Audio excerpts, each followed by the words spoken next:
Maraming nanakit sa kanya, sa puso niya. Ito nakita nyo may ahas. Nang may tumaidor kay Vice Ganda, gusto na niya sumuko, gusto na niya umayaw sa kanyang pangarap. Oh, ang dami na nagpaluwa ng puso niya. Ang daming gumamit sa kanya bilang isang Vice Ganda na karelasyon. Pero lahat ng yon nagsisisi sila ngayon. Ang material na bagay ang nagpapasaya kay Vice Ganda. Ibig sabihin, malalaki. Super lalaking mga ari-arian. Ang puso ni Vice Ganda ay mapagpatawad. Pero darating sa punto ng buhay ni Vice Ganda, future po ito, natatanggapin niya na magkakaroon ng isang bata sa kanilang tahanan. Mabait kung sa mabait, pero masama rin po siya magalit. Pag-ingatan po ng... eto na naman po tayo. Pag-ingatan po ni Vice Ganda over sa tiyan po something in tiyan. Ugali po kasi si Vice Ganda na masaya siyang nasasaktan. Hi mga kawindra, dito po kami. Ito po ay katuwaan lang ha. Kami po ay nag-isip ng content. Sabi ko, ano bang magandang content? Mga artista. Ngayon, ang napili ko po, dahil sikat na sikat naman po ito, pero again and again po, ito ay isang katuwaan lamang. Wala kaming ibig sabihin nito. Kung tumama, then good. Kung pangit, itapon. Ano po? Ang napili ko ay si Vice Ganda. Kung ano man po yung information name niya, nakuha lang po namin yung through Google. So, i-spray ko ng aking prayer ng hininga ba. Ang pangalan niya dito sa aking tarot, ito na po kasi hindi ko pwedeng sabihin online kasi bahala na ako kayo mag-ano ng pangalan niya. Basta ito, nakuha namin.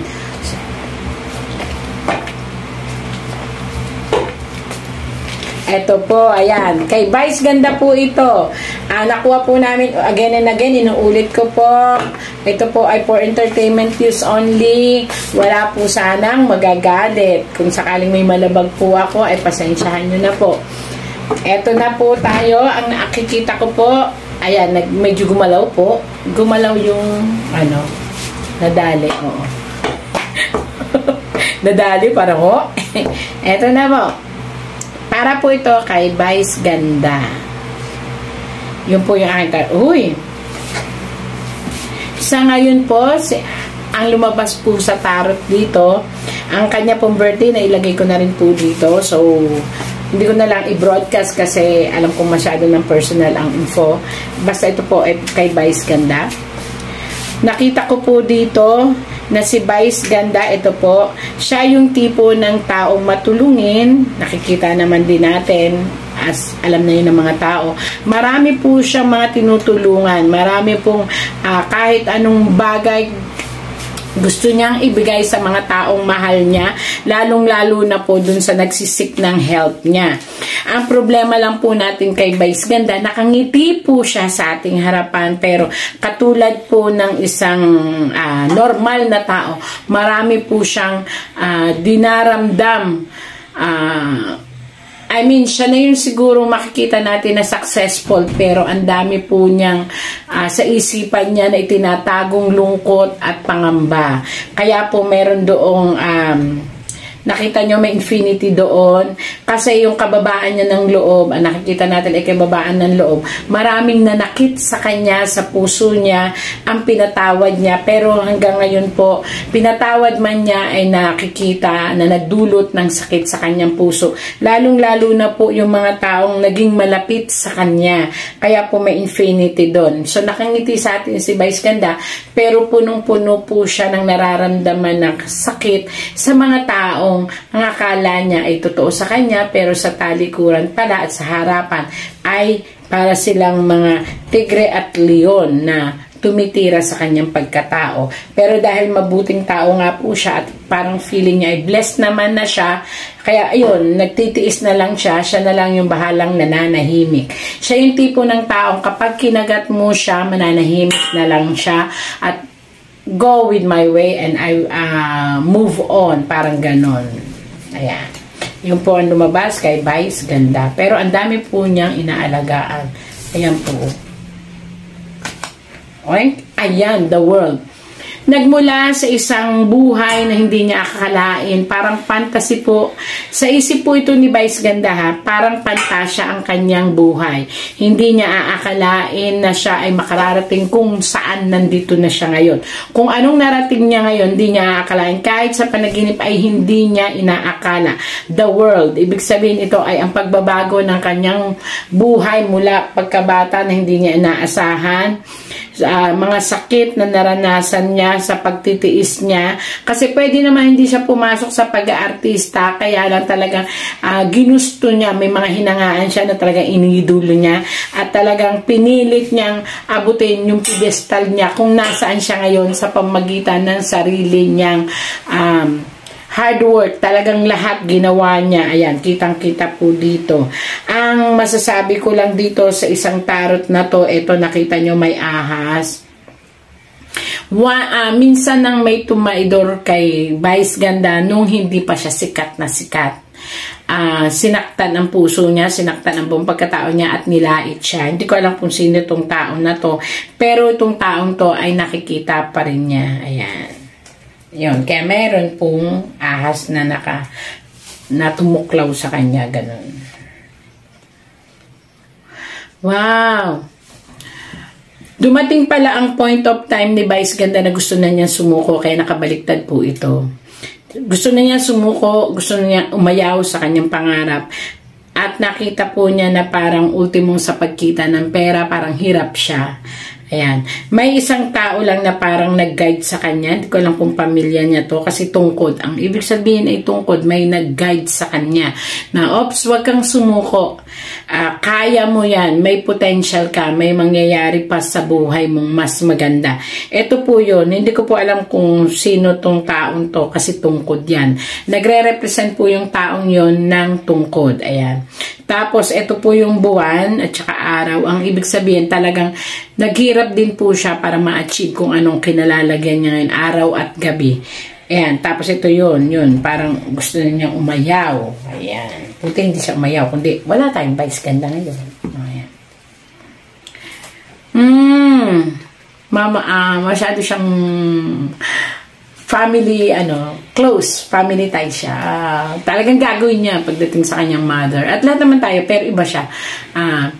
May mga salitang narinig siya mismo sa sarili niyang family at sa sarili niya. Maring tong family, mga kamag-anak, mga tiyo, mga tiyay, mga pinsan, na parang nagpa-breakdown ng puso niya, pero instead of giving up, umupo siya, nanahimik siya. Kaya ko ba? Pwede pa ba? Nung na-feel niya na kaya ko, gusto ko itong ginagawa ko kahit anong hirap, dun siya humawak ulit siya ng isang espada, tumayo siya.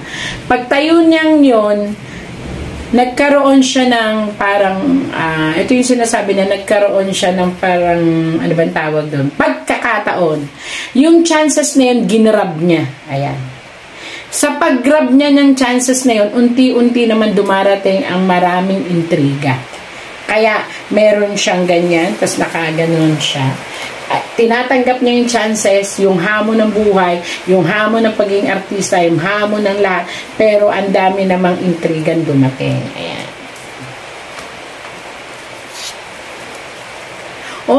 Ang dami na nagpaluwa ng puso niya. Ang daming gumamit sa kanya bilang isang Vice Ganda na, karelasyon. Pero lahat ng yon nagsisisi sila ngayon. Sana hindi nila iniwan si Vice Ganda, or otherwise, hindi na lang nila niloko or tinake it for granted si Vice Ganda. O, diba? Ang galing. That's, law of karma.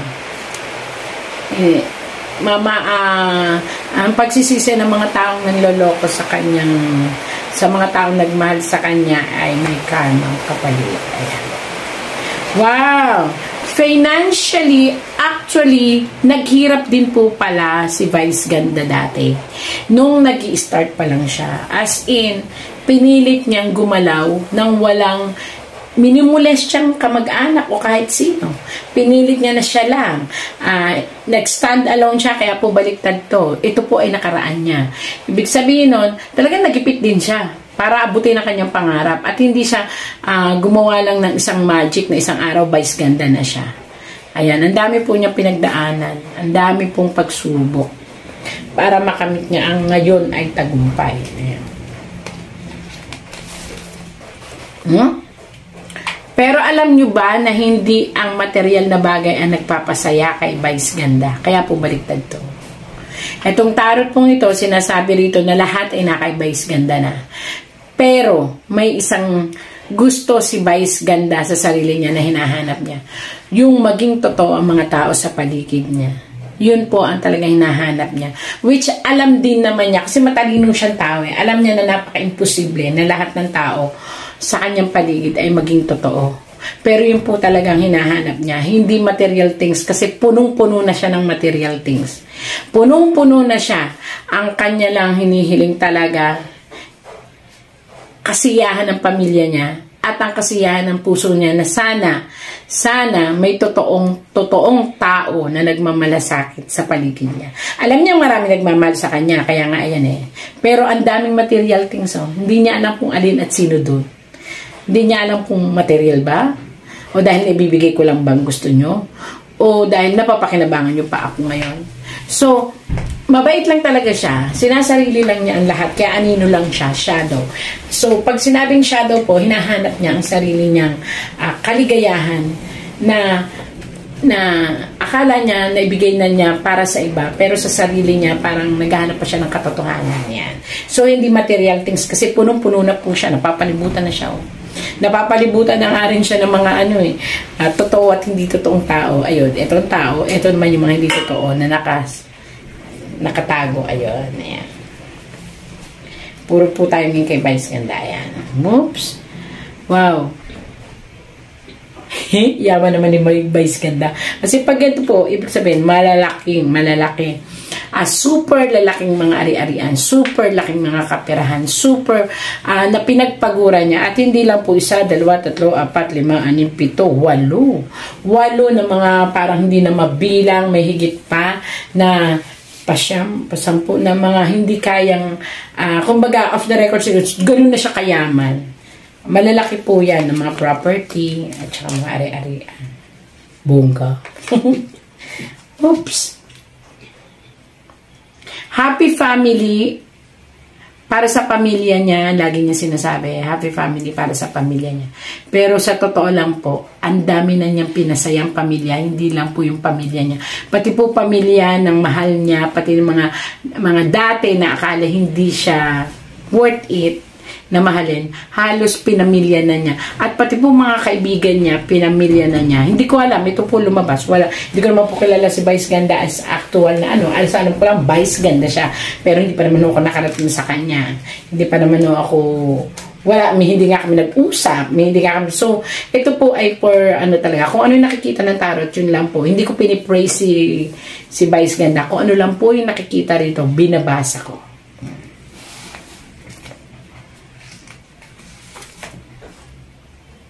Ang puso ni Vice Ganda ay mapagpatawad.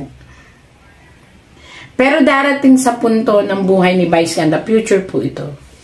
Natatanggapin niya na magkakaroon ng isang bata sa kanilang tahanan. Hindi ko po alam kung kanino galing po yun. Future po ito. Tandaan niyo po yan. Magkakaroon po ng isang bata sa loob ng pamamahay niya at sa pagsasama nila. At hindi ko po alam kung kanino galing yun. Ayan. Hindi perfecto ang pagsasama nilang dalawa. Pero ang isa lang masasabi ko, dahil marunong magpatawad si Vice Ganda. Pero masama po siyang magalit kasi nakabaliktad Mabait kung sa mabait, pero masama rin po siyang magalit. Pag sinabi niya na enough, it's enough. Parang ganun po ang karakter niya. Pero andun pa rin yung pagpapatawad, pero ang iniisip niya is, lagi niyang inilalagay ang kanyang paa. What if siya yon? What if siya yon? Hanggat kaya niyang magpatawad. Pero darating po talaga sa future po ito, hindi ko alam kung nangyayari na or nangyari na. Sa buhay ni Vice Ganda at ng kanyang pagsasama, kung sino man po yung karelasyon niya, alam niyo naman po kung sino, nasusubukin talaga ng panahon. Ayan. panahon po ito, kaya nakabaliktad. So, sila na po ang magdi-decide nun kasi nakalagay dito ay susubukin sila ng panahon sa isang relasyon na siguro dito masusubok ang tatag ng dalawa. Yun lang po ang sinabi ko. Ayoko na baka mahirap po ito. Yan. Oops! The world. Yung kapartner niya ngayon, mahal siya kung sa mahal. Pero aminin po natin ang totoo, lumabas po ito sa tarot na ang daming pagsubok dun sa karelasyon niya. Sana malampasan ni Ayon ba yun? Or something. Ang pangalan. Sorry po pagdating po sa pronunciation. Ang pangalan medyo sana malampasan ni Ayon kasi mabait si Vice Ganda. Mahal siya. Lahat ibibigay sa kanya. Si Ayon din naman. Ganun din naman kay Vice Ganda. Pero sabi nga dito, ang pagsubok ay darating. At ang pagsubok na yun ay susukatin kung hanggang saan ang tatag ng dalawa. Gender, babae ang magiging pagsubok na yun. Pag-ingatan po ng eto na naman po tayo. Pag-ingatan po ni Vice Ganda ang over sa tiyan po something in tiyan. So kinakailangan po something po sa tiyan.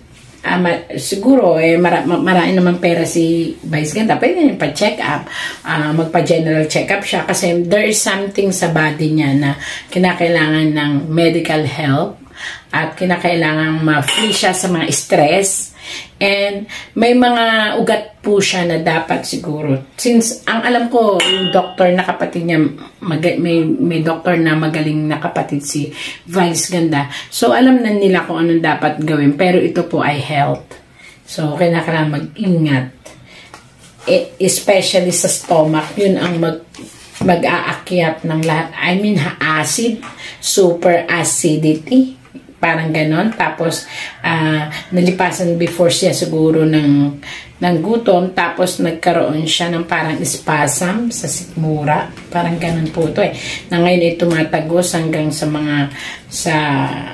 mga buto-buto ugat-ugat niya. Yan. Tapos yung pagkirot-kirot, di ko po alam kung migraine ito kasi dito may nakatusok na pula, I mean something in migraine or sa vision niya and sinusitis. Mag-ingat po. Yun po lumalabas dito. Stress yun. Wow! Sa dami-dami ng mga taong natulungan niya at napasaya niya, eto po, meron ulit darating na mapapasaya siya at member of the family, hindi ko alam kung ano, pero parang kukup-kupin or ang dami na niya kinukup-kupin, may panibago na naman pong parating, pero ito, by this time, masaya lahat kasi nga, ayan, may masayang pagkikita-kita at pagkup-kup.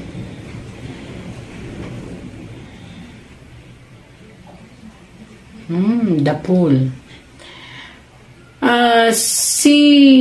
Ang daming ang akala nila magagamit nila si Vice Ganda. Ito po yung may gagamit, I mean ay gagamitin true name,